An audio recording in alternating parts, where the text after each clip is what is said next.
कई लोग समझते हैं कि कराटे सिर्फ और सिर्फ लाउड स्क्रीम्स होता है जो कि तुम अपने ओपोनेंट्स को मारते वक्त निकालते हो, मगर जैसा तुम सोचते हो वैसा बिल्कुल भी नहीं है। और स्पेशली क्योकुशिन कराटे तो बहुत ज्यादा डिफरेंट है। क्योकुशिन कराटे ब्रूटल होता है, ये तुम्हें डिसिप्लिन रहना सिखाता है, वो भी एक बेस्ट वे के अंदर। तो अगर तुम क्योकुशिन कराटे को घर में सीखना चाहते हो मगर पता नहीं है कि स्टार्ट कैसे करें, तो ये वीडियो तुम्हारे लिए है। हम पहले बेसिक्स को स्ट्रॉन्ग करते हुए चलेंगे और ज्यादा टॉपिक को कॉम्प्लेक्स नहीं बनाएंगे। सबसे पहले हमें ये समझना पड़ेगा कि क्योकुशिन है क्या। क्योकुशिन मार्शल आर्ट के फाउंडर यानी कि माशु तात्सु ओयामा थे। Kyokushin martial art mainly focus करता है रियल इम्पैक्ट्स पे और फिजिकल टफनेस पे, जो कि सुनने में काफी ज्यादा कूल और इंटरेस्टिंग लगता है, मगर तब तक जब तक तुम्हें इसकी फाउंडेशन नहीं पता। अब तुम्हें बेसिक सीखने के लिए कोई डोजो ज्वाइन नहीं करना। All you need is comfortable clothes, water, a small training space, consistency और functioning knees।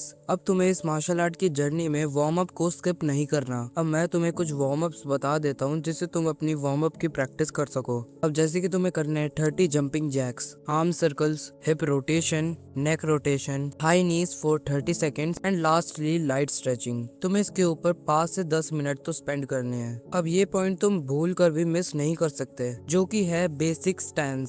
जैसे बॉक्सिंग में ऑर्थोडॉक्स या फिर साउथ पो स्टैंस होते हैं, वैसे ही क्योकुशिन कराटे में भी कुछ स्टैंस होते हैं, जैसे कि हॉर्स स्टैंस यानी कि कीबादाची। इसमें तुम्हारी बैक स्ट्रेट होती है, तुम्हारी नीज थोड़ी सी बेंडेड होती है एंड लास्टली पैरों को दूर करके रखना है। ये तुम्हारे लेग की स्ट्रेंथ एंड स्टेबिलिटी को मेंटेन करती है। सेकंड स्टैंस जो आता है वो है फाइटिंग स्टैंस। तुम्हें अपना एक पैर को आगे को करना है, अपने हाथों को ऊपर को करना है, जिससे तुम अपनी चिन को प्रोटेक्ट कर सको। तुम्हारे कंधों को रिलैक्स करना है। अब कुछ प्रैक्टिस के बारे में बात करते हैं। तुम्हें हर एक स्टैंस को 30 सेकंड के लिए होल्ड रखना है। जैसे कि एग्जांपल के लिए हम ले लेते हैं कीबादाची यानी कि हॉर्स स्टैंस। इसमें जैसे भी मैंने तुम्हें डिस्क्राइब करा, उसी डिस्क्रिप्शन को लेते हुए तुम्हें अपने स्टैंस को 30 सेकंड के लिए होल्ड रखना है। एंड सेकंड प्रैक्टिस बहुत ज्यादा इंपॉर्टेंट है, जो कि है तुम्हें धीरे धीरे आगे आना है और पीछे जाना है। याद रहे कि स्टैंस को मेंटेन करते हुए आगे पीछे होना है अपने पैरों से। अब बात करते हैं कुछ पंचेस के बारे में, जो कि बिल्कुल बेसिक है क्योकुशिन मार्शल आर्ट में। बात करते हैं हम स्ट्रेट पंच की। पंच मारते समय तुम्हें अपनी फिस्ट को